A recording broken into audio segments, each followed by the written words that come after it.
Hey guys, today's video is going to be all about laser cutting and how I made my retreat model. Before we jump into it, make sure you are subscribed with the bell notification on so you don't miss out on any of my videos. And if you want to see how I made this model, then please keep watching. The first thing you need to do is determine the purpose of your model, because that will determine the size, the scale, and what materials you're going to use, and that will naturally determine the level of detail required. So mine was a working model, which basically means a model that you can take apart and remove the roof and floors. So now the next step is to choose a scale. So I've chosen 1:50 scale for this model, so it's big and interesting and you can see a bit of details. I've chosen inexpensive, easily sourced materials for this model, so I've used 6mm thickness MDF for the site model, 3mm MDF for my exterior walls and the furniture, white card for my walls and roof, clear acrylic for my trees, 3mm dowels, and lastly, white acrylic for my windows.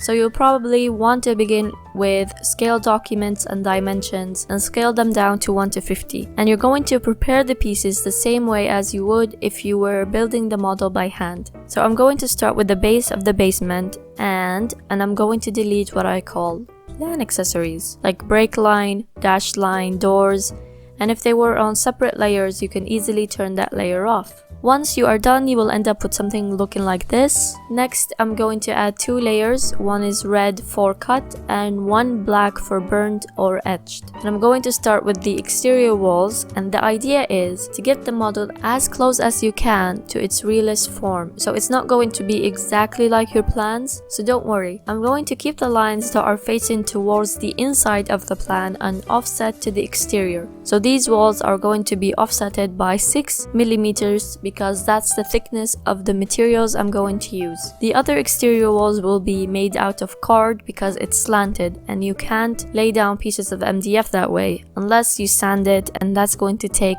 time. You need to also consider material thickness, and I like to do that on plan because it just shows me exactly how my materials are going to lay down. So I'm doing 1mm for card and then I'm adding 2 to 3mm for acrylics.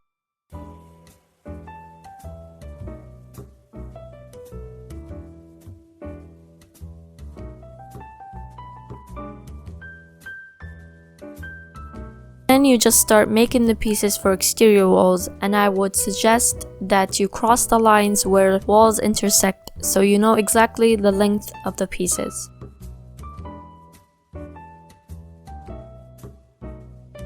Acrylics are pretty easy. You can take them off elevations and then make the edges red and the frames black if you just want it etched. But it's better if the windows have been cut as well, so make sure the frames are 1mm thick because otherwise the laser won't be able to cut that.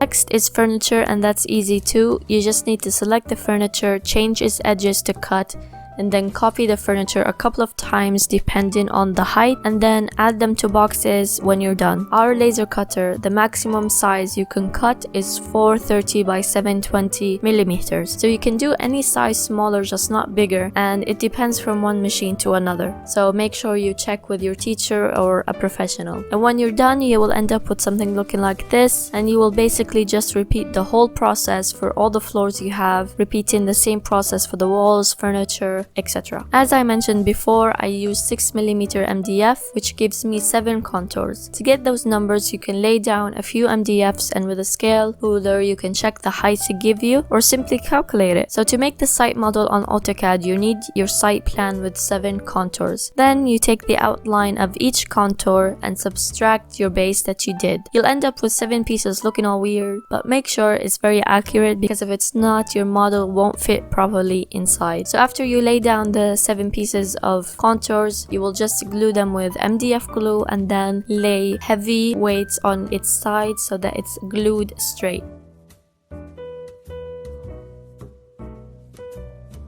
I made my trees for this model as I found the prices for tree models so expensive, it's honestly very rude. I can't remember the exact dimensions for the squares, but you can do that easily looking up the type of trees you have on your site, how tall are they, and its trunk diameter. Then you decide on how many squares you want for each tree, and then you subtract the dowel thickness from the center, which was 3 millimeters, and then you assemble. So you can drill some holes into the model with the help of a professional, or if you're an adult and you know how to use the drill, then do that, and then your trees will fit straight in and you don't need any glue. And that's all for today's video. I hope you found it helpful. If this is your first time hearing me, make sure you subscribe, it will mean the world to me, and please give it a like and share it to your friends so I can continue making videos for you guys. Question: how is the weather where you live? I'm honestly dying, I'm sweating, and it's a sneaky way of asking where you guys are from and what you've been up to basically. I'm Rasha Shiroro and I will see you next time.